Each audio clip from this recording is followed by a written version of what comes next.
దేవుని పరిశుద్ధమైన గణనామమునకు మహిమ ప్రభావములు కలుగునుగాక. ఆమేన్ చెప్పండి. ఆమేన్. క్రీస్తునందు ప్రియులారా, దేవుడు తన మహాకృపను బట్టి మరొక నూతన ఉదయకాల సమయంలో కొన్ని రీతిగా ఆయన నామాన్ని స్తుతించగలిగే చక్కటి అవకాశం మనకి ఇచ్చారు. గడిచిన దినాన పునరుద్ధాన ఆదివారంలో అద్భుతమైనటువంటి ఆనందాన్ని ప్రభు మనకు కలిగించారు. ఆయన పునరుద్ధానాన్ని బట్టి ఎంత గొప్ప దేవుడు. తిరిగి ఈ దినం కూడా ఈ ఆధ్యాత్మిక కార్యక్రమంలో మనము ఆయన నామాన్ని స్తుతిస్తూ వాక్యాన్ని వినడానికి చక్కటి అవకాశం కల్పించారు. అందుని బట్టి కూడా ఆయన ఉన్నతమైన నామమునకు సమస్త ప్రభావ మహిమలు కలుగునుగాక.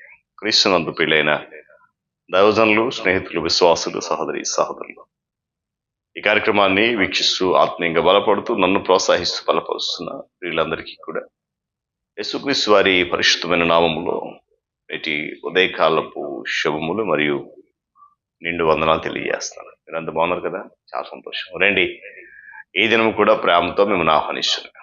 అనుదిన అభివృద్ధి ఉదయకాలపు ధ్యానాలు అటువంటి ఆధ్యాత్మిక కార్యక్రమంలో అందుబాటు బైబిల్ కండి, వాక్యాన్ని ధ్యానించి దేవుని దీవెన పొందుకోండి. బైబిల్ సగులోనే కదా, తెరచి చూడండి. లేని పక్షాన చదివిన మాట జాగ్రత్తగా విని గ్రహించండి. ఏంటి దిన ధ్యాన వాక్యాలు? మార్కు సువార్త 16వ అధ్యాయం 12వ వచనం నుండి ఒక మాటను చదువుతా ఉన్నాను. ఆ తరువాత ఆయన మారు రూపము గలవాడై వారికి ప్రత్యక్షమాయను. దేవుడు తన పరిశుద్ధ లేఖన మాటను మనకు దీవించును గాక. ప్రార్థన చేద్దామా? మహోన్నత మహాగణుడ సర్వాధిపతి స్తోత్రాలు. అద్భుతమైన నీ మాటలతో ఈ ఆధ్యాత్మిక కార్యక్రమం ద్వారా దినము నన్ను మమ్మల్ని మీరు బలపరుస్తున్నందుకు స్తోత్రాలు చెల్లిస్తున్నాను. ఇదిగోనైనా నీ ఉచితమైనటువంటి ప్రేమలో మమ్మల్ని బలపరిచి దీవెనతో నింపినందుకు వందనాలు చెల్లిస్తూ ఈ దినమంతా నీ బలమైన రెక్కల జడ దాచి నడిపించండి. కన్నత మహిమ మీరు పొందండి. క్రీస్తు యేసు వారి పరిశుద్ధమైన నామములు అడుగుతున్నాను తండ్రి, ఆమేన్. చాలా సంతోషం పిల్లలు. చదవమని మాటను గమనించినప్పుడు గడిచిన దినాన సమాధి నుండి సజీవుడై లేక పునరుద్ధానుడై లేచిన ప్రభు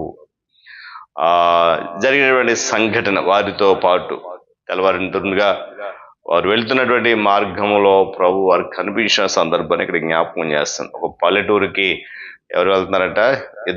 శిష్యులు ఇద్దరు పల్లెటూరు వెళ్తున్నప్పుడు వారికి తన రూపంలో కాకుండా మరో రూపంలో ఆయన కనిపించాడట. మనము ప్రభువుని లేక యేసుక్రీస్తు ప్రభు వారిని ఎప్పుడైనా చూసామా? ఈరోజు ప్రశ్న. యేసు ప్రభు వారిని చూడడం వేరు, రక్షణ పొందడం వేరు. యేసుక్రీస్తు ప్రభు వారిని చూసినటువంటి అనేకులు దేవుని కృపను పొందుకున్నారు. చూడని వారు అనేకులు పొందుకున్నారు. అయితే ఈరోజు నీవు నేను మనము ఆయనను చూస్తున్నట్లయితే మన జీవితము మునుపటి వలె ఉండదు. ఇది వరకు మన జీవితాన్ని ప్రభావితం చేసిన వాటన్నిటికీ కూడా మన జీవితంలో ఎలాంటి తావు వాళ్ళకి ఉండదు, ఎలాంటి ప్రాముఖ్యత కూడా ఉండదు. ఈ ఉదయకాల సమయంలో మనం గమనించాల్సినటువంటి ప్రాముఖ్యమైన సత్యం ఏంటంటే, యేసు ప్రభు వారు మనందరి కొరకు ఏం చేశారో చూడాలి. అలాగే ఆయన ఎలా ఉండాలని నువ్వు కోరుకుంటున్నావో కూడా మనం చూడాలి. ఈ రెండు వేరువేరు కనిపిస్తున్నాయి కదా. యేసయ్య మన కొరకు ఏం చేశాడో చూడాలి, యేసు ప్రభు వారు ఎలా ఉండాలని మనం కోరుకుంటున్నామో కూడా చూడాలి. రెండు వేరువేరు భిన్నాలు కలిగినటువంటి అర్థాలు, వ్యత్యాసాలు కూడా. అయితే ఈ రెండు భావనల మధ్య ఉన్నటువంటి ఆ వ్యత్యాసాన్ని, ఆ తేడాను మనం ఎప్పుడూ కూడా జ్ఞాపకంలో పెట్టుకోవాలి. ఎందుకంటే ఆయన మన కొరకు ఏం చేశాడు అనే దానిని మాత్రమే మనం చూస్తున్నట్లయితే దేవుని యొక్క ఔన్నత్యాన్ని మనము సరిగా గుర్తించలేము. ఒకవేళ మనకు దర్శనం ఉన్నట్లయితే యేసు ప్రభు వారు ఎలా ఉన్నారో అలాగ మాత్రమే ఆయనను మనం చూడగలుగుతాం. మనకున్నటువంటి పలు అనుభవాలలో మనకున్నటువంటి ఎన్నో ఆశలలో ఆ అనుభవ రీత్యా ఉండొచ్చు, కానీ మనం ఆయనను అదృష్టమైన వాణినిగానే చూచినట్లుగా చూస్తాం. అదృష్టుడైనటువంటి దేవుడు అలాగే చూస్తాం.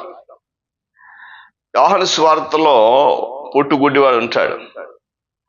ఆ వ్యక్తికి యేసు ప్రభు వారు ఎవరో సరిగ్గా తెలియదు. గమనించాలి ఈ మాటలు. తెలీదు. అయితే యేసుప్రభు వారు అతని దగ్గరికి వచ్చి తానెవరో అతనికి తెలియజేసుకున్నాడు. అప్పుడు మాత్రమే ఆ వ్యక్తికి, ఆ పుట్టు గుడ్డివానికి అప్పుడు తెలిసింది యేసు ఎవరో అని గ్రహించగలిగాడు. ఎవరి కొరకైతే ఆయన కార్యం జరిగించాడో ఆయన వారి దగ్గరకు వస్తాడు. అయితే నువ్వు రా అని చెప్పి మనము ఆయనను ఆజ్ఞాపించకూడదు, ఆజ్ఞాపించలేము కూడా. అంత యోగ్యత గాని అర్హత మనకి ఎవరికి కూడా లేదు. అయితే ఇక్కడ ఒక విషయాన్ని మనం గమనించాలి ప్రియులారా. ఆయన ఎప్పుడు వస్తాడో నీకు నాకు ఎవరికి తెలియదు ప్రపంచంలో. ఏమండి, ఆయన ఎప్పుడైనా సరే నీ జీవితంలో అడుగు పెట్టగల సమర్థుడైన ఏ సమయంలోనైనా. అయితే ఇప్పుడు చూచుచున్నానని ఏమండి ఆశ్చర్యపడడం మాత్రమే మనం ఉంటాం. ఎప్పుడైనా మన జీవితంలో ఆయన ప్రత్యక్షం కాగలడు. ఆయన నీ ఎడల నా ఎడల ప్రత్యక్షం కావాలి. మన స్నేహితుల ఎడలకు కూడా ఆయన ప్రత్యక్షం కావాలి. నీ కళ్ళతో నీవు మాత్రమే చూడగలవు. నా కళ్ళతో నేను మాత్రమే ప్రభువును చూడాలి. ఇతరులు నీ కళ్ళతో, వారి కళ్ళతో మనము చూడలేము. ఒకరు ఆయనను చూచి ఇంకొకరు ఆయనను చూడకపోయినట్లయితే మరొక విధంగా ఉంటది వ్యత్యాసం. అయితే నీకు తెలిసినటువంటి నీ బంధువులు, నీ స్నేహితులను యేసును చూచేవారుగా నువ్వు చేయలేవు. అయితే దేవుడు మాత్రం ఆ కార్యాన్ని చేయగలడు. వారిని దర్శించగలడు. వారిని నీతో పాటు ఆయనను చూసే అనుభవాలను కూడా వారిని నడిపించగల సమర్థుడైన దేవుని స్తోత్రం కలుగును గాక. ఈరోజు ఒక ప్రశ్న, నేను ఆయనను చూశానా? నీవు ఆయనను చూసావా? చూచినట్లయితే ఇతరులు కూడా ఆయనను చూడాలని నువ్వు కోరుకుంటావు.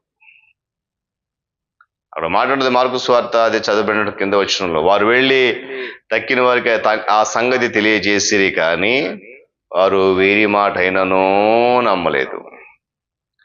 ఇతరులు నమ్మకపోయినా సరే, ఇతరులు గ్రహించకపోయినా సరే, నువ్వు యేసును చూచిన సంగతి వారితో చెప్పు.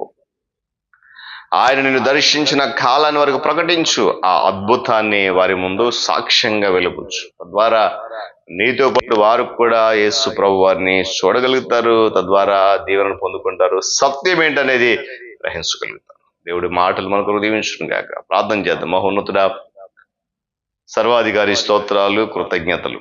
నూతన ఉదయకాల సమయంలో ఈ ఆధ్యాత్మిక కార్యక్రమాలు అనేక సత్యాలు నేర్చుకుంటున్నాం. అద్భుతంగా నీ మాటలు ఉన్నాయి. ఈ మాటలన్నీ మా ఆధ్యాత్మిక మేలు కొరకు ఫలభరితంగా మార్చండి. ఈ కార్యక్రమంలో పాల్గొంటున్న బిడ్డలందరినీ దీవించి నీ చుట్టూ మీద మరికొంతమందిని బలి భాగస్తులుగా నడిపించండి. ఘనత, మహిమ, ప్రభావాలు వీరు మాత్రమే పొందుకోండి. యేసయ్య శక్తి గల నామములో అడుగుతున్నాను తండ్రి, ఆమేన్. త్రియక దేవుని దీవెన, ఆయన సన్నిధి కాపుదల సదాకాలం మనందరికి తోడైన నడిపించును గాక. ఆమేన్.